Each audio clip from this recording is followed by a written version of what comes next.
New bold action to try and overhaul the asylum system, including a new fee to process applicants and a ban on anyone who crosses the border illegally from obtaining a work permit.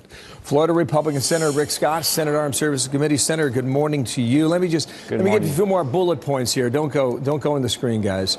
Development of regulations to bar certain asylum seekers from obtaining work authorization. I don't know what that does ultimately. You can impose fees on applications. I can understand the monetary cost there. Speed up court decisions and limit access to other forms of relief. You take all this together, and maybe in 90 days you've got to implement it. What does that add up to you, Senator? Well, here's what's frustrating. I think the president's doing these things because our system doesn't work. So we've got to figure out how we have an asylum system that does what it's supposed to do. Help those with asylum, not allow people to take advantage of a system. We know we have a crisis at the border. The Democrats are sitting on the sidelines. They must think this is good politics for them. I've been to the border. It's not fair to our agents. They don't have enough people. They don't have enough technology. They need barriers. The Democrats have got to start showing up and say, we have to secure a border. And they'll just come up with an asylum system, a visa program, all these things. They make them where they work, not where we just have all this chaos all the time. But the Democrats are on the sidelines. They must think this is good politics. Have you seen any of the reporting that Griff Jenkins is doing down there? This morning, he found people from India.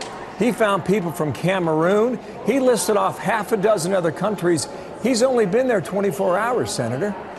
I was down in Panama and the Venezuelan border, Colombia, and Buenos Aires last week. I met with DEA agents, and they were telling me all the terrorists that they have found trying to cross the border. This was in Panama, trying to cross through Panama to get north through the Central America to get to Mexico, to get to the United States. We have to understand there are people that are coming all over the world. Some of them, they're wonderful people that want to do the right things, but some of them are there to harm us. And so we've got to secure our border. I don't know what Washington's thinking, but it's about time. And I think you would agree on that. On Venezuela, what are you hearing? Is Maduro public?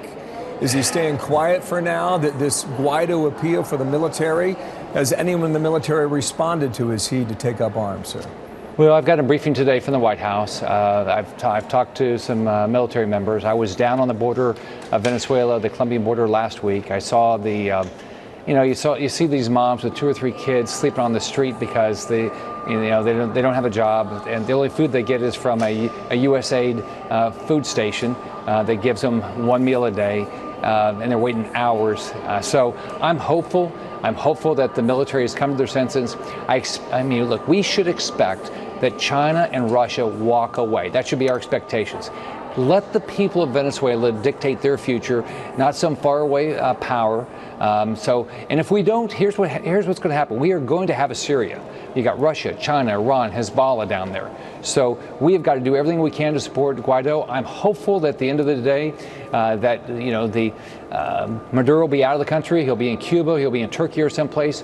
Juan Guaido will be the interim leader. He'll be in the process of restoring peace. Do you think that's possible? By the end of the day, Maduro will be out of that country? If the military does their job, Leopoldo Lopez is out. That's a big deal, and they've got military. They have military around them right now.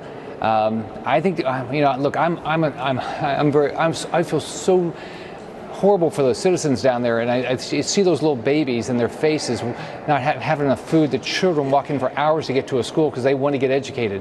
We have got to do everything we can, whether it's we got to use our military to get humanitarian aid in. But today, I pray to God that Juan Guaido is the interim leader, or is the leader at the end of the day, and Maduro is living someplace else. That's a live image left of your screen there. Kellyanne Conway just talked about the possibility of a peaceful transition. We all hope that's the case. You just said a phrase. You said we have a Syria-like situation in Venezuela. Oh, what is that? Look at who's there. You got China there. You got Russia there. Hezbollah's there. Iran's there.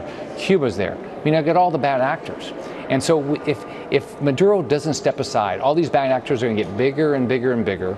And what's going to happen? It's going to cause problems for Colombia, for Brazil, for Panama, for all the countries in South America and Central America. And then what's America going to do? Sit on the sidelines then? Where are all the military from all those countries going to do? They're going to sit on the sidelines where you have terrorists like the ELN bombing that happened in Bogota in January? No. We are going to have a Syria if we don't take this seriously and figure out how to get Maduro to step aside. Wow, a strong China warning. and Russia needs to walk away. Senator, thank you for your time. Rick Scott, we're watching it from here, live in Washington. Senator, come on back. Thank you.